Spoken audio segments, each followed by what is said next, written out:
పూర్వకాలంలో మనం ఏదైనా ఒక ఇల్లు చూసామనుకోండి, చుట్టూరు మొక్కలు, కొన్ని చెట్లు కూడా ఉంటూ ఉండేవి.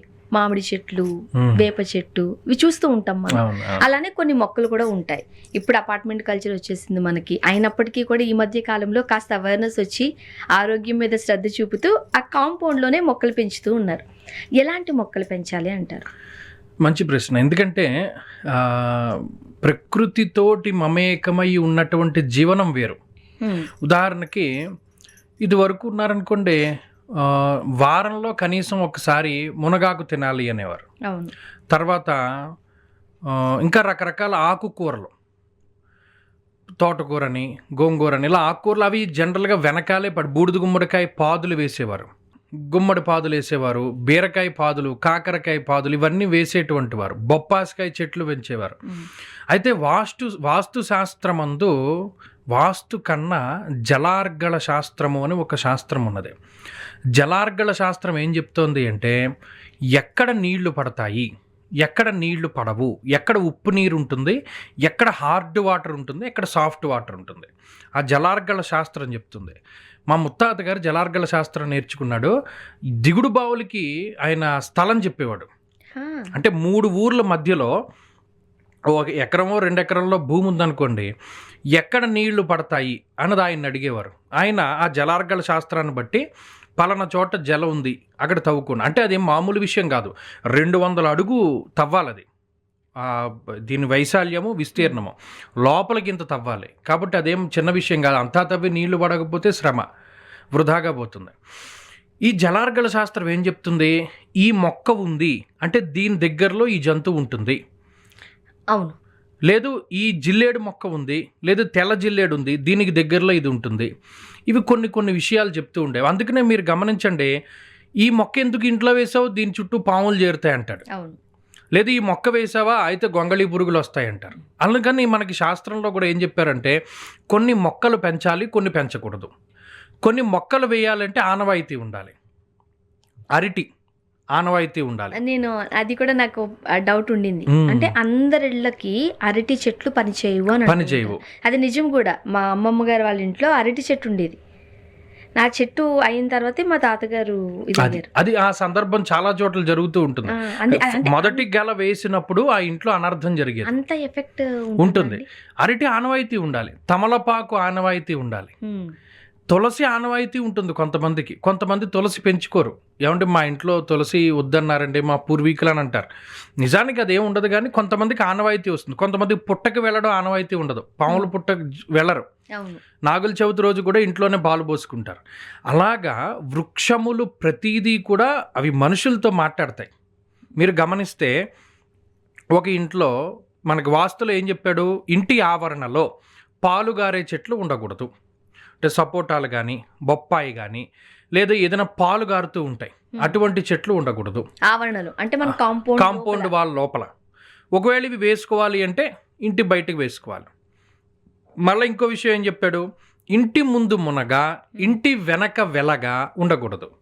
మునగ చెట్టుకి ఎక్కువ గొంగళి పురుగులు పడతాయి, అవి ఇంట్లోకి వస్తాయని చెప్పారు. అంటే దీనికి సైంటిఫిక్ రీజన్స్ కలుపుతూ ఉంటారు. 2 ఉంటాయి.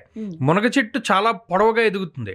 ఇంటికి ముందు వేసుకుంటే మరి ఏదైనా ఇంటి ముందు వేసుకున్నప్పుడు మనకి ఏదైనా కనబడాలి కదంటే, గాలి వెలుతురు రావాలి. ఆ మునగ చెట్టు అలా పెరిగిపోతేనే మనకు గాలి వెలుతురు రాదు. అందుకని ఇంటికి ముందు మునగ వేసుకోవద్దని చెప్పాడు, వెనక వెలగ వేసుకోవద్దని చెప్పారు.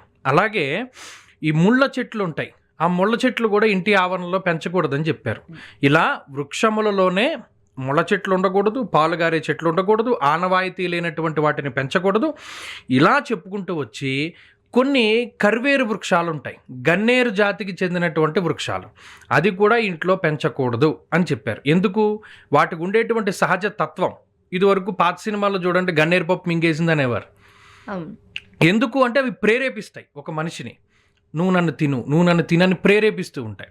వృక్షములు లేదా మొక్కలు లేదా లతలు మనుషులతోటి ఇండైరెక్ట్గా మాట్లాడతాయి, వాటికి ఆ శక్తి ఉంటుంది. చిన్నపిల్లలందరికీ నీళ్ళంటే ఎందుకు ఇష్టంగా ఉంటుంది? మా మామ మా అమ్మమ్మ చెప్తూ ఉండేది, గంగాదేవి రా రా అని పిలుస్తూ ఉంటుంది పిల్లల్ని, అందుకని వాళ్ళు అలా వెళ్ళిపోతూ ఉంటారు, నీళ్ళ జోలికి వెళ్ళకూడదు అని చెప్పేది. అంటే మన కంటికి కనిపించేటువంటి ప్రపంచం 1% మాత్రమే ఉన్నది, కంటికి కనబడనటువంటి ప్రపంచం 99% ఉన్నది. ఈ వృక్షాలు లేదా లతలు ఇవన్నీ కూడా మనకి ఏదైతే ఆరోగ్యాన్ని ఇస్తాయో వాటినే పెంచుకోవాలి.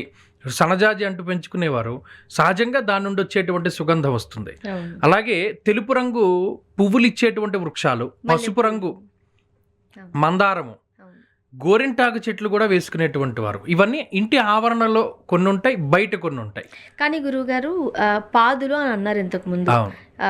పాదులు ఇళ్లలో ఉండకూడదు.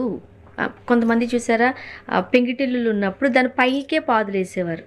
బట్ కొంతమందికి బాగానే ఉండేది, కొంతమందికి మాత్రం ఇబ్బందులు పాలయ్యేవారు. సో ఇంటి పైన ఇంటి దగ్గర ఈ పాకే మొక్కలు ఉండకూడదు అంటే దాని అంతర్యం ఏంటంటేనమ్మా, కొన్ని పురుగు పుట్రా చేరుతాయి కదా. మరి ఇప్పుడు ఉదాహరణకి ఏదైనా పాదు ఉందనుకోండి, ఆ పాదుని పై వరకు ఎక్కిస్తాడు, గుబురుగా ఉంటాయి, ఏ పాము వచ్చిందంటే పైకి ఎక్కేస్తుంది. అది అందుకని ఇంట్లో పెంచేటువంటి వారు కాదు. ప్రతిదానికి సైంటిఫిక్ రీజన్ ఉంటుంది, ఏది ఉత్తినే చెప్పలేదు మన వాళ్ళు. అంటే అరిష్టాలు అయితే జరగవు. ఇదే అరిష్టం, ఇంట్లోకి పాము వస్తే అరిష్టం కాదు. ఓకే, సో అందుకోసమని ఇప్పుడు కొన్ని మొక్కలు ఉంటాయి. ఇప్పుడు తులసి మొక్క అన్నారు, నిజమే, కొంతమంది అది చెబుతూ ఉంటారు. కానీ తులసిలో కూడా కొన్ని రకాలు ఉంటాయంట. రామ తులసి, కృష్ణ తులసి, లక్ష్మీ తులసి. మళ్ళీ రామ తులసి వేసుకోగానే కృష్ణ తులసిని పెంచుతున్నామండి అంటారు. అలా ఏమైనా ఉంటుందా? నిజానికి ఏ తులసి అయినా ఒకటే, రంగును బట్టి వాటిని విడిగా తీసుకొచ్చారు. తులసి మొక్క ఏదైనా ఒకటే, రెండింటినీ కలిపి పెంచుతారు కొంతమంది. అంటే పచ్చ రంగులో ఉంటుంది, కొంచెం నలుపు రంగులో ఉంటుంది. కృష్ణ తులసిని అలాగే మామూలు తులసిని రెండింటినీ కలిపి పెంచుతారు. ఏదైనా తులసి ఇంట్లో ఉంటే శ్రేష్టం.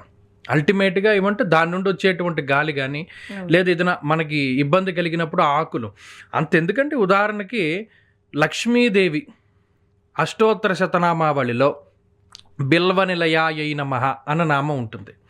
అంటే ఆవిడ ఎక్కడుంటుంది లక్ష్మీదేవి? బిల్వ వృక్షం ఎక్కడుంటే అక్కడ ఉంటుంది.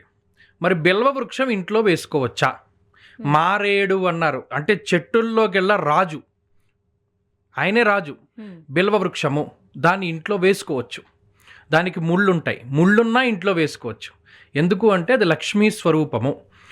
ఆయుర్వేదంలో బిల్వ దళాలతో చేసినటువంటి కషాయము హృద్రోగాల్ని నివారణ చేస్తుంది, గుండె సంబంధమైనటువంటి వ్యాధులను. అందుకనే ఆయనకి అపమృత్యు దోష నివారణ కలగజేస్తాడు శివుడు. అంటే ఎందుకు అర్థం, ఆయన పూజకు ఉపయోగించినటువంటి నిర్మాల్యమే చెప్తుంది.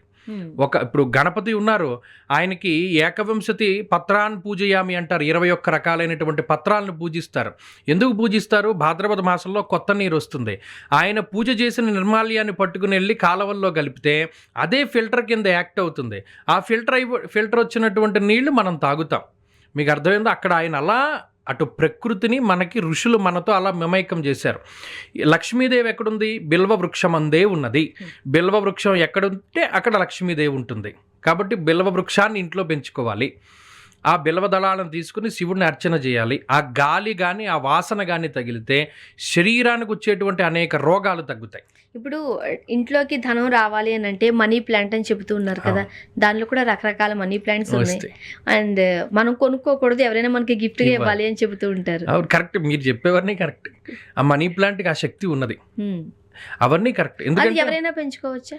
ఎవరైనా పెంచుకోవచ్చు. అయితే మీరు అన్నట్టు కొన్ని మనం వేసుకోకూడదు. ఎవరైనా మనకి ఇచ్చేటువంటి మొక్కలు కూడా ఉంటాయి. ఈ సాంప్రదాయం ఇప్పుడు బాగా పెరిగింది. ఇప్పుడు ఏదైనా ఫంక్షన్స్ అవి ఉంటే బొకేలు ఇచ్చుకోవట్లేదు, మొక్కలు ఇస్తున్నారు. అది మంచి సాంప్రదాయం. ఆ ఇచ్చినటువంటి మొక్కల్ని మనం పెంచాలి. ఎందుకు? ఇప్పుడు మనకి ఇంత వయసు వచ్చింది, మన జీవితంలో ఎన్ని మొక్కలు వేసాం? ఏం వేయలేదు. కానీ ఎన్నిటిని నరికేసాం?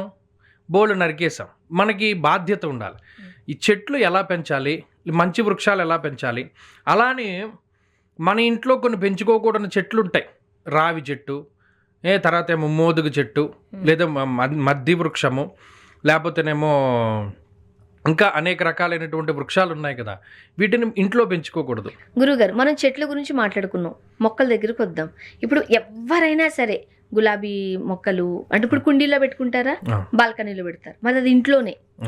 సో మరి గులాబీ చెట్లు, మందారపు మొక్కలు ఇవి పెంచుకోవచ్చా? కుండీల్లో పెంచుకునే మొక్కలు పెంచుకోవచ్చు, ఎవరైనా సరే పెంచుకోవచ్చు. అవి మరీ భారీగా పెరగవు కాబట్టి ఆ కుండీలో మొక్కలు ఎక్కడైనా పైన పెట్టుకుంటాం, అవసరమైతే బయట పెట్టేసుకుంటాం. ఇప్పుడు వాస్తులో కూడాను కటకటాలు ఉంటాయి, అంటే ఏదైనా ఐరన్తో చేసినటువంటి గ్రిల్ గేట్స్ ఉంటాయి, అవి ద్వారాల కింద లెక్కరావు. అవసరమైతే అది పీకేసుకుంటాం, ఎక్కడైనా పెట్టుకుంటాం. అది ద్వారం కింద ఎలా లెక్క రాదో ఈ కుండీ కూడా అంతే, అవసరమైతే బయట పెట్టేసుకుంటాం.